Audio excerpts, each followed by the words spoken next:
दिल्ली के सरकारी अस्पताल में एक 14 साल की लड़की भर्ती है। उसका इलाज करने के लिए लेडीज़ डॉक्टर, उसका देख रेख करने के लिए लेडीज़ नर्स और उससे बातचीत करने के लिए लेडीज़ पुलिस अधिकारी। नमस्कार दोस्तों, मैं हूं मिस्टर बाज और इस कहानी के माध्यम से किसी को ठेस पहुंचाना नहीं है, बल्कि इस कहानी के माध्यम से आप सभी को सतर्क रहना है, क्योंकि इस कहानी में कुछ ऐसे ही शब्द आने वाले हैं। और हाँ, इस कहानी को आप शेयर अपने दोस्तों के साथ ज़रूर करें ताकि उसे भी अवेयरनेस फैलाने में ज़रूरी। दरअसल वो 14 साल की लड़की अपने दोस्त से मिलने के लिए रेलवे स्टेशन पर पहुंचती। रात करीब 11-12 बज चुके थे, इसलिए उसका दोस्त अभी तक नहीं आया था। तो वो लड़की परेशान थी और परेशान के चलते उसको भूख और प्यास दोनों लगी थी, लेकिन वहाँ पर कोई भी साधन नहीं था। तभी उधर से एक ऑटो ड्राइवर की नज़र उस पर पड़ी। तो वो ऑटो ड्राइवर उसके पास आया और बोला, यदि तुम्हें कोई परेशानी है, टेंशन है तो मुझे बताओ, मैं तुम्हारी मदद ज़रूर करूँगा। लड़की को एक सहारे की ज़रूरत थी, तो उसने उसको अपनी आप बीती सुनाई कि मैं अपने दोस्त से मिलने यहाँ आई हूँ, लेकिन वो अभी तक नहीं आया। ऑटो ड्राइवर वो बात सुनकर चला जाता है। फिर अचानक वो 10 मिनट के बाद पुनः उसके पास, लड़की के पास आता है और बोलता है कि तुम्हारा दोस्त बाहर तुम्हारा इंतज़ार कर रहा है, तुम मेरे ऑटो में बैठो और मैं तुम्हें उसके पास ले जाता हूँ। लड़की ने उससे सवाल पूछा कि वो यहाँ क्यों नहीं आया। तो ऑटो ड्राइवर ने बोला कि वो अपने किए पर पछतावा है, क्योंकि वो देरी से आने के लिए अपने किए पर अफसोस जता रहा है, इसलिए तुम्हें वहाँ बुलाया। लड़की नाबालिग 14 साल की थी, तो वो बिना कुछ सोचे समझे उसके साथ बैठ गई और जाने लगी। तभी ऑटो ड्राइवर ने उसे अपने पानी का बोतल दिया। तो लड़की को भी प्यास लगी थी, इसलिए वो बिना कुछ सोचे समझे उसका पानी पी गई। और पानी पीने के बाद जब ऑटो थोड़ा दूर गया तो उसे बेहोश की हालत होने लगी। दरअसल वो ऑटो ड्राइवर ने उसके पानी में बेहोशी की दवा मिला दी थी। जब लड़की बेहोश हो गई तो उस ऑटो ड्राइवर ने उसे एक सुनसान अकेली जगह पर ले गया और रात भर उसके साथ बलात्कार किया, रेप किया। अब लड़की कुछ समझ पाती उसके पहले पुनः उसे वही दवाई पिला दी गई, जिससे वो बेहोश हो गई, नतमस्तक हो गई।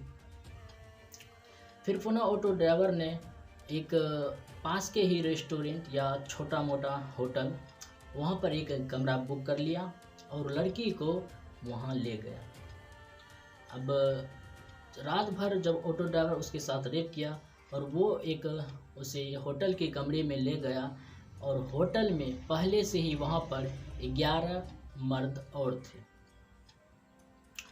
फिर लड़की जब थोड़ी सी होश आने लगी तो भूख के मारे, प्यास के मारे उससे खाने और पानी पीने की मदद मांगने लगी, लेकिन उनमें से कोई भी उसे न खाने देता, पानी देता, लेकिन उसमें वो नशीली पदार्थ मिला देता था।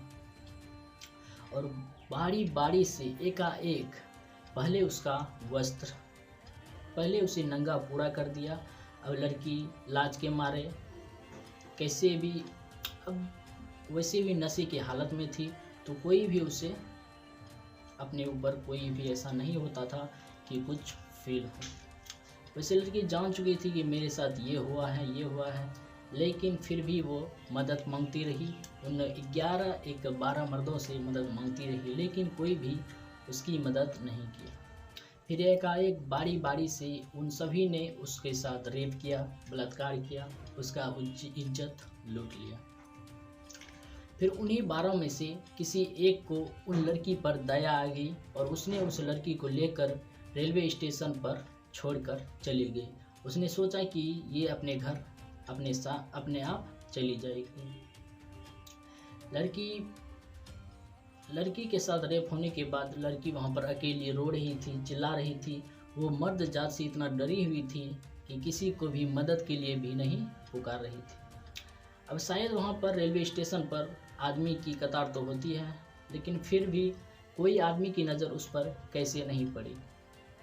वो लड़की वहाँ रेलवे स्टेशन पर काम करने वाले 2 और मर्द काम कर रहे थे, तो लड़की उससे मदद मांगने के लिए उसके पास गई, लेकिन उस कर्मचारी जो काम कर रहा था रेलवे स्टेशन पर, उसने भी उसका हालत देखकर उसके साथ रेप कर दिया। अब यहाँ देखने के बाद मिलता है कि 12 मर्द ने पहले ही उसके साथ रेप या बलात्कार कर दिया था, फिर 2 कर्मचारी यहाँ पर भी उसके साथ रेप कर दिया, यानी 14 आदमी मिलकर 24 घंटा उसके साथ रेप किया। फिर उस दोनों आदमी ने उसे एक उल्टी दिशा में ट्रेन जा रही थी, उसी में उसको सवार कर दिया, उसे बैठा दिया। ट्रेन जब आखिरी जहाँ पर ट्रेन का आखिरी स्टॉप होता है, ट्रेन वहाँ जाकर रुकी तो लड़की भी उतर गई। अब लड़की मर्द से इतना डरी हुई थी कि किसी को भी मदद के लिए नहीं पुकार रही थी, सिर्फ एक कोने में बैठकर रो रही थी। उधर से ही एक आरपीएफ का जवान उधर से गुजर रहा था। उसने लड़की की हालत देखी तो वो समझ गया कि जरूर इसके साथ कोई घटना घटी। वो आरपीएफ का जवान उसके पास आया और बोला, बेटा अगर तुम्हें कोई भी मदद चाहिए तो मुझे बताओ, मैं पूरा करूँगा।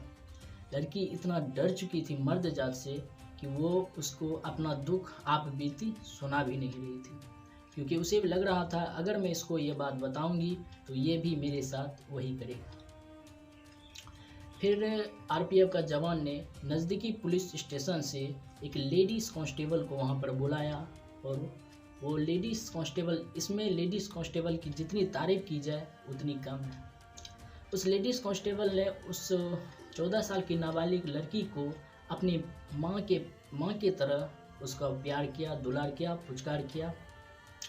फिर लड़की ने अपना सारी आप बीती कहानी उस लेडीज़ कांस्टेबल को सुनाई, तो लेडीज़ कांस्टेबल का रो रो कर बुरा हाल, और साथ में वहाँ आरपीएफ का जवान भी, उसका भी रो रो कर बुरा हाल हो गया था। खैर यहाँ पर देखा जाए तो एक कर्मचारी जो कि उसके साथ मदद करने के बजाय उसका इज्जत लूट लेती है, और वहीं पर यहाँ पर आरपीएफ का जवान उसकी मदद करता है। फिर आरपीएफ का जवान उसका पता लेकर उसका घर पर फ़ोन किया और नज़दीकी वहाँ के पुलिस स्टेशन से कांटेक्ट करके लड़की को यहाँ से अपने घर शिफ्ट कर दिया। लड़की का घर मुंबई के आसपास था, तो उसे मुंबई के अस्पताल में भर्ती कर दी गई, और इसीलिए उसका इलाज करने के लिए लेडीज़ डॉक्टर, उसका देख रेख करने के लिए लेडीज़ नर्स, और बातचीत करने के लिए भी लेडीज़ पुलिस अधिकारी है। और यहाँ पर पुलिस का जितना तारीफ़ किया जाए उतना कम है। पुलिस ने इस घटना को बड़ी ही गंभीरता से लिया और इसकी जांच शुरू कर दी। तो फिर पता चला और एकाएक करके उसने 14 आरोपियों को गिरफ्तार किया, और यहाँ पर मेरे ख्याल से, मेरे हिसाब से उसका कम से कम सज़ा फांसी तो ज़रूर होनी चाहिए। आप कमेंट में बता सकते हैं, और इस वीडियो को शेयर ज़रूर करना अपने दोस्त के साथ, ताकि वो भी सतर्क रहे, सुरक्षित रहे। जय हिंद।